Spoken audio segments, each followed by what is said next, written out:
Dummy নির্বাচনে কে আসল আর কে dummy এসব নিয়ে সমর্থকদের মধ্যে সারা দেশে সন্ত্রাস, সংঘর্ষ, হানাহানি, খুনাখুনি শুরু হয়েছে।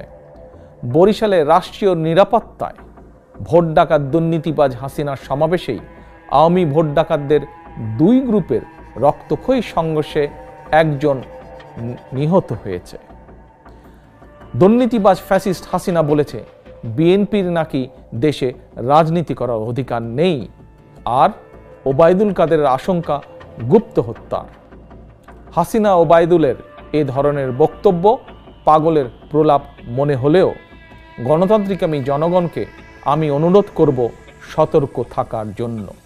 কারণ গত 28শে অক্টোবর ঢাকায় বিএনপি সহ বিরোধী দলগুলোর মহাসমাবেশের আগে ওবায়দুল কাদের হুমকি দিয়ে বলেছিল ঢাকায় বিএনপির মহাসমাবেশের পরিণতি শাপলা চত্বরের চেয়েও ভয়ঙ্কর হবে।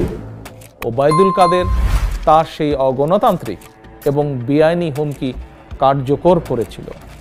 আইন শৃঙ্খলা বাহিনীর ইউনিফর্ম পরিহিত একটি মাফিয়া চক্রকে ব্যবহার করে দুর্নীতিবাজ ফ্যাসিস্ট হাসিনা বিএনপির শান্তিপূর্ণ সমাবেশে গ্রেনেড হামলা চালিয়েছিল। আওয়ামী অপশক্তি এখানেই থেমে থাকেনি। বিএনপিকে ফাঁসানোর জন্য আওয়ামী সন্ত্রাসীরা প্রধান বিচারপতির বাড়িতে হামলা চালিয়েছিল।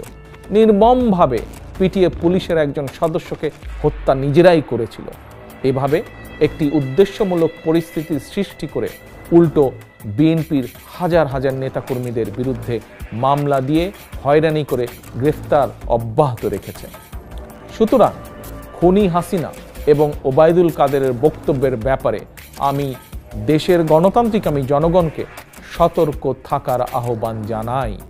কারণ বিএনপি সহ গণতন্ত্রের পক্ষের দলগুলোর আশঙ্কা আওয়ামী লীগ এবং তাদের দোসরদের মধ্যে কে আওয়ামী লীগ আর কে ডামি, কোন মার্কা আসল আর কোনটা নকল, এইসব নিয়ে ভাগ বাটোয়ার ভুয়া নির্বাচনকে কেন্দ্র করে হানাহানি, খুনাখুনি শেষ পর্যন্ত মাফিয়া চক্রের নিয়ন্ত্রণের বাইরে চলে যেতে পারে।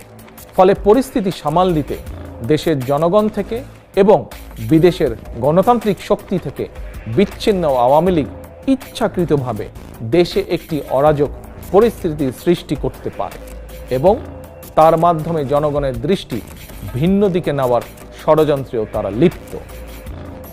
ওবায়দুল কাদেরের আগাম কথায় আরও আশঙ্কা বেড়েছে। আওয়ামী লীগের গুপ্ত বাহিনী নিজেরাই নিজেদের নৌকা, লাঙ্গল, পাগল, ঈগল প্রার্থীদেরকে হত্যা বা গুপ্ত হত্যার পথও বেছে নিতে পারে। সুতরাং গণতান্ত্রিক জনগণের প্রতি আহ্বান, আপনারা সতর্ক থাকুন, সজাগ থাকুন। সম্ভব হলে আওয়ামী অপকর্মের সাক্ষ্য প্রমাণ রেকর্ড করে রাখুন।